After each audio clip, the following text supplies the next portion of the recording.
All right, welcome, ladies and gentlemen, to the first ever video recorded podcast, the Gap Fillers podcast, rather. My name is Michael Bradford, and let's get started here. All right, so for better or for worse, this is what I look like. This is voice behind, maybe I have the face for radio, so this may not work out to my advantage, but here it goes, anyways. First, I'm gonna make this a short podcast because I spent so much time trying to figure out what how to work the camera and everything. So we're gonna go into this a little bit. So the first thing, and the main thing I actually want to talk about is the redistricting for the state of Texas. All right, so the state of Texas has been given has has been redrawing their districts, so to speak, and in doing so, has basically caused a big disruption throughout the country. Um, so basically, Trump wants more Republican members of Congress. All right, and this is according to CBS News. Uh, Dozens of Texas Democrats have fled to other blue states in order to deny them a quorum. Uh, and and you need a quorum for those of you who aren't familiar with legislative politics. You need a certain percentage of people present in order to make a vote legitimate. Okay, so that the legitimate standard is called a quorum. Now that kind of varies depending on the rules of the legislature and stuff, but so basically the Republicans in Texas, even though they have an overwhelming majority of of the legislature, they still wouldn't have enough for the quorum without the Democrats. So this is kind of a filibustering move, so to speak. So they're able to flee the state and deny the ability for them to make a lawful vote on this. Now, it's questionable whether this is actually a legal move, and Greg Abbott has been actually called for uh, arrests if they don't return by a certain time. Now, the key to this is even though Texas has can get more representatives, uh, if we scroll down here, Democrat Gavin Newsome has threatened to return the same favor. Now, the key is that Gavin Newsome is looking to run for president. Almost guaranteed he's looking to run for president. I mean, he's doing a podcast, he's doing several other things that he's making the rounds even on the Republican side. So it may be one of those things where he's trying to play hardball for the primary, but this will set him up harder to make it harder for him in the future if he tries to run for the general. Because if Greg Abbott of Texas, the governor of Texas, isn't looking to run for president, at least he hasn't made any obvious signs. However, Gavin Newsom has definitely made some moves for that. So now, why is this important? What are they actually doing? Okay, so when it comes to let me just make it full screen here. When it comes to districts and legislative districts, what often happens is they don't come out even amount population wise, and you can always move more people that are more likely to vote with you based on demographics and different voting patterns and stuff like that. And the act of forcing more people into a single district is called gerrymandering. So gerrymandering in theory will allow you a disproportionate amount of representative votes as opposed to a standard, more evenly based system. Now, this has been a problem since the very beginning of our founding of our country because what actually happens with these is that it gets kind of obvious who's going to vote for who's going to, and which way votes are going to go. Uh, Cities versus how much of a urban vote do you have versus a rural vote? How much of black versus white, Hispanic versus black, rich versus poor, uh, and pretty much any kind of uh, demographic, you can kind of base what how somebody's going to vote over a long term. Not like it would be hard to say how one individual is going to vote, but it'll be a lot easier to tell how, uh, say, 1,000 people are going to vote of a certain, So say, that's often stated that about 80% of African Americans vote Democrat. So I would want in fact, I would want to win by the least amount. Okay, so I don't want to now I want to win by a comfortable margin, but I don't want to win by 90 to 10, right? Because 90 votes or 90% will get you as many votes as 51% in a representative democracy that we have, or it's a republic. So it's the way we set up our systems. Now, other people do it differently. Parliamentary systems, they each have their own kind of districts, and then kind of parties get rules, votes for prime minister and different things like that. So, they each country has a different kind of system. But universally throughout the U.S., we because we vote for members of Congress, and Congress from Florida 1, Florida 2, Florida, so on and so on. And so what actually happens is that you can draw these weird moves of districts. Some look like worms, and some even aren't even connected in some spots. That's more rare because it's easier to call gerrymandering on that. But they're all technically gerrymandered. The key is to kind of bluff your way through it. It's like everything in politics, to be honest, is people will bluff their way through gerrymandering, right? Now, because frankly, they'll say they have, you know, gerrymandering is wrong, but they'll do it just under the table. So there's different ways of kind of thoughts of how to get rid of gerrymandering. The problem is that each of them benefit somebody else, right? You could go direct proportion, kind of like a parliamentary system where, so say Florida, and it would be less direct representatives because it'd be more party representative. That would actually be an issue. So if so many people in, say, the state of Florida voted 50% Democrat or Republican, 45% Democrat, and 5% other. And we had, for the ease of argument, say we have 50 representatives, because so in that case, Florida, the GOP would get, what is it? They would get 25, the Democrats would get 23, and the independents or the other would get 2, something like that. And so that would be one way of going about it. The problem is that you get less direct representative, so you don't have as many, uh, you don't have as much of a choice of, hey, I want that Republican as opposed to that Republican, because they vary widely, and or that Democrat, this Republican, and you get very more homogenous party line voting, and that would become very disruptive to basically the disruptors, so to speak, because then you would have to have everyone playing ball within a party, and the Republicans, frankly, don't have that ever. We very rarely ever see Republicans playing ball, especially on the national level, because they're so much of a collaborative form of party as opposed to the Democrats. The Democrats used to be that way, but they for most of history, you've had a thorough, okay, Democrats believe this, even though they've changed throughout history.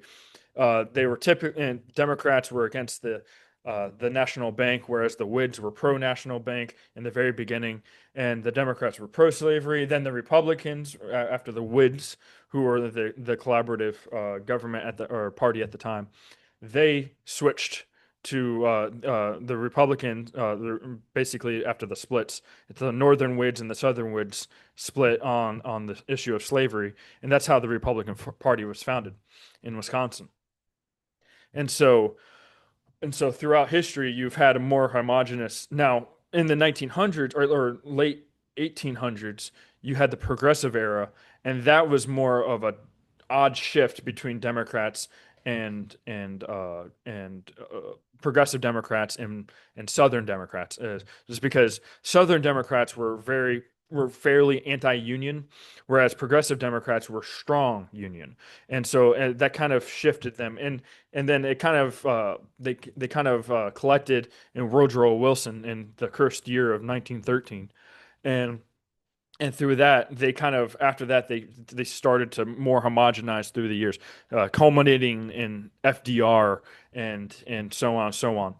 And so you have a lot of homogenized grouping through that. But the Whigs, you would constantly have splitting, and the Republicans, for the most part, you would have splitting. Even during the late 1800s, you had these kind of they were called radical Republicans, and they were like the strong pro African American group in that era. But they were also these people who were very on the edge of corrupt because they would give out free land to railroads. They would call them grants, and that's how a lot of railroads made their fortunes in the late 1800s. And so there was a lot of corruption. I mean, New York politics has been corrupt since the beginning, Republicans and Democrats. Tammany Hall was the machine that birthed Boss Tweed and all that. So, anyways, back to what I'm saying is that throughout history, the issue is that, in fact, you had less problems with gerrymandering when you have a more homogenized group within a state, right? So if say the state of South Carolina, right, before the Civil War, they were all majority overwhelmingly were Democrat. I mean, you're talking about a very strong majority Democrat. So you didn't even have to worry about gerrymandering because there were so many, if not thorough Democrats elected through those districts that it didn't really matter where the districts were kind of lined up. Now, in New York politics, for a while you had that kind of problem, but the idea is that because you had a lot of people coming in, immigrating, and so you would have these voting blocks that now had to be distributed through which party is going to get which. Okay, so say the Italians migrated to New York, and then the Irish, or sorry, vice versa, the Irish, then the Italians. Well, one of them might not like the other, which happened, and so they would clash, and then you had the what were called WASP or are called WASP, the White American White Anglo-Saxon Protestants, which was what the overwhelming majority of the U.S. is, and then that's what all the South was. So the South was actually more thoroughly homogenized, and but they didn't have the population to go forward after the Civil War, especially. It was a odd thing that happened with districting and setting it up, and party machines were always at the core root of this problem. And so that basically leads all the way up into today, where you have these states that one in Florida used to run I forget her name. Maxine Waters doesn't isn't the right name, I don't think. Anyways, there was one that ran all the way from like Volusia County all the way up along the St. Johns all the way up into Jacksonville, and that was like a very oddly shaped uh, Democrat district. It was basically to get a large enough majority of Africans from Jacksonville and lump them into a district, kind of lumping in enough to be to register as a district. Um, and so you can do that thoroughly. The other way of kind of going to correct it would be based on counties. So how many counties vote a certain way uh, would be a way of going about that. However, that would probably, especially here in Florida and especially in Texas, it would be more. It would definitely lean a lot heavy towards the Republicans. Um, and frankly, pretty much everywhere it would lean towards the Republicans because counties have a wide differential in spaces, in urban versus rural. So you would have something like, Bradford County up in North Florida have the same representatives as somebody in Orange. Now that would be more for state politics. What you could do is though is so say there's I think it's like 700,000 per district. Now, need that for each representative district. I may be wrong. All right, let's see here. One second. Hold with me just a second. Yeah, says I'm good. Okay. Well, I don't know what's popping up there.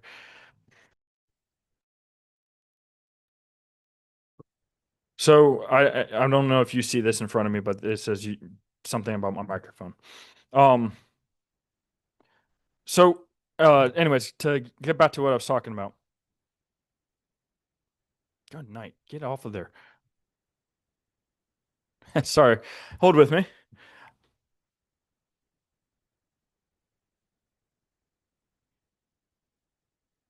I don't care what the speaker is. I only care what the microphone is.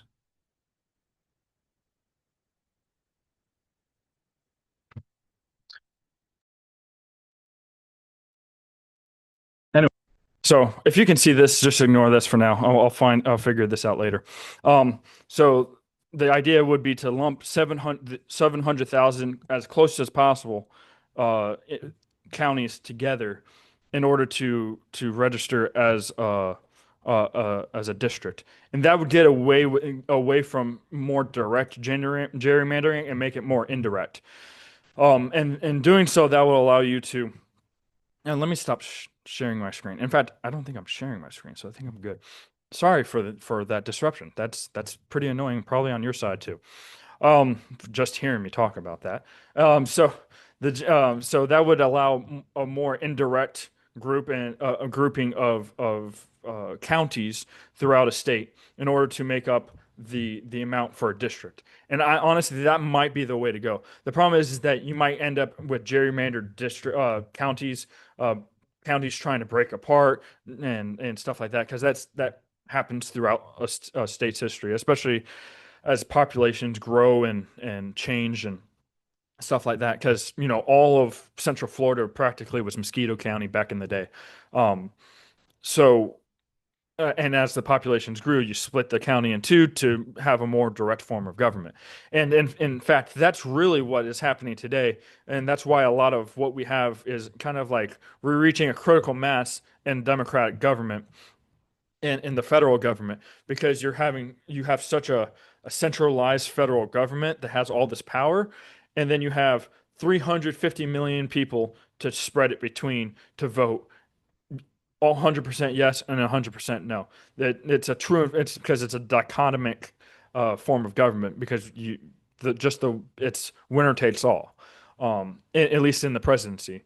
And then when it comes to the House and Senate, they try to put as much on the bureaucracy as possible so they don't have to, they can get away with their complaining or their being able to not take responsibility. In fact, that kind of leads me into my next topic is we're coming off of the summer recess. Congress is taking a whole month off. They're getting ready to go back here eventually. I think they still have until September. Um, and then they go back to work, and surprise, surprise, the can once again has been kicked down the road into being in for the debt ceiling. And so they're looking to kind of go actually finalize on a budget. They never do. They always kick the can down the road. They always raise the debt ceiling, and they use the debt ceiling as the terminus of, oh, we just got to kick the can down the road. It's kind of like, it's like trying to kick the can on the road with a train behind you. Well, you got to kick the can down the road so the train doesn't hit you. That's basically what they do. Um, and so they're all kind of fighting. They're all going to fight each other. They're all going to come. The parties are going to come together. Well, together separately, and one's going to vote yay and one's going to vote nay. And then you'll have a couple of the actual principal conservatives try to get what they want, which is a more balanced budget at the very least. and or at least cut the spending in order to allow the economic growth to catch up to the spending.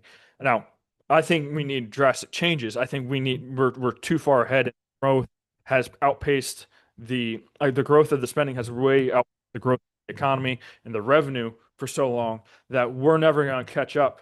We're going to close that gap before it becomes a big problem. Say an economic downturn, because in an economic downturn, let me set this down for a second. Economic downturn, you'll have increased spending and decreased revenue because the way Keynesian economics works is that the government has to support the economy. So it has to increase spending, which is inflationary, and then because the private sector is decreasing, because of an economic downturn, the pace will separate. Now, in Keynesian economics, in theory, you wanted that gap to close. Again, I hate Keynesian economics, but so to speak. All right, so you have a more even. You want to even out. You never want really a surplus in Keynesian economics because it's inefficient, but you want it kind of balanced, right? Where if it needs to readjust, it can do it and then bring it back into balance. And so basically, it allows your economic growth and your revenue growth to always kind of never be outpaced, but we're outpaced for 20 years now, really 25 years. Excuse me, since Clinton was the last time we ever had a surplus. And then we had the global war on terror.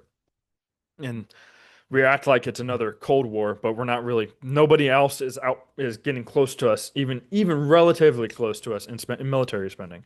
We outpace the next 8 countries combined, and like 6 of them are allies. Practically the only 2 on there would be Russia and China. And if you combine those 2, they don't even get close to our military spending.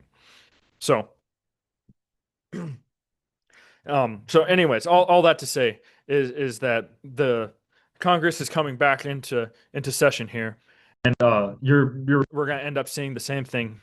That the thing's back. Um, so it's gonna come back into and the Congress is going to come back in session, and you're going to end up with the same issue. You're never going to, I saw a Republican from Nebraska talking about what they're going to do on Fox Business. It's going to be the same stuff. If the last 20 years bear any, if this year doesn't change at all, I mean, with Elon Musk now out of Doge, with the, with Trump really having no reason to shrink the government, he frankly doesn't. It can only cause him trouble. Now, so you're really gonna, because if you decrease spending now, you're almost gonna guarantee an economic slump with interest rates as high as they are. What you really wanted to do is before the Fed had to raise interest rates, you wanted to decrease government spending. First of all, that means because you want to shrink the deficit, because you shrink the deficit, you're paying less on the government debt, the new issues of federal treasury debt. But now you're paying more on that, and you still have a $2 trillion debt. Wow, I'm not sure if you can hear that thunder. That is loud. So that's basically what's going to happen. I expect the same 3 congressmen to put up a fight on the Republican side. I expect all the Democrats to say no, and all the Republicans will get their the New York Democrats and the California Democrats will all get their salt or their Democrat supporting states tax breaks, while the rest of the U.S. is stuck with now. The thing I've covered this before, the salt deductions and stuff. California does contribute the most to the federal treasury, and it is compared to its input, right? So the California doesn't get sent as much money as it sends out. However, they vote other states more money, right? So California representatives vote other states more money because of SNAP, because of Medicare, because of other things, because of the way CPI works. It's the purchasing power, the consumer purchasing index. of Mississippi, right? Which is the poorest state. But if you adjust its CPI and its cost of living, they would get more money because it kind of has to be across the board, as opposed to, all right, this state's CPI is different than this state's CPI, and so if you're making $30,000 in Mississippi, you can kind of get by, whereas if you're making $30,000 in California, you're starving. And so that's ends up being what happens is that you have such a wide influx of poor people that and what's funny is that the Mississippi government is more likely to, or the representatives, excuse me, from Mississippi are more likely to vote for less uh uh less government aid for their constituents than the Democrats from California are for Mississippi's constituents. In doing so, Mississippi uh receives more government funding without contributing more. And at the same time, it's not the Republicans from Mississippi, it's the Democrats from California. And so that ends up being how that works a lot. But all right, gentlemen, or ladies and gentlemen, I'm gonna wrap it up for this week. I appreciate you all joining me. I hope you could see me. I hope this was a informative uh informative podcast. If I've been told that people like to watch their podcast, and I'm not sure whether me talking by myself is more informative and more entertaining, but we'll see how it goes. Again, thank you for joining me this week. If you want to support me on X, it's at GapFillers1776. If, on Facebook, it's Florida Gap Fillers Podcast. And you subscribe on YouTube. I'm trying to get monetized eventually on YouTube. I'm not even sure if that's gonna ever be a thing. You got to have 500 to 1,000 subscribers, but I'm just if more people start listening, I don't even care if I get subscribed or monetized. I care more about changing the culture, particularly here in Florida and Central Florida, here at home. Get more people interested in local state politics. Um, and that's my real goal for this podcast. Let's see. Follow me on Spotify. Click the bell so you can always get a notification. I always try to post it here on the weekend. Uh, Frankly, because more people are willing to view it on the weekend, which I don't get because I listen to my podcast during the weekday. But to each their own. All right, ladies and gentlemen, thank you and have a good week.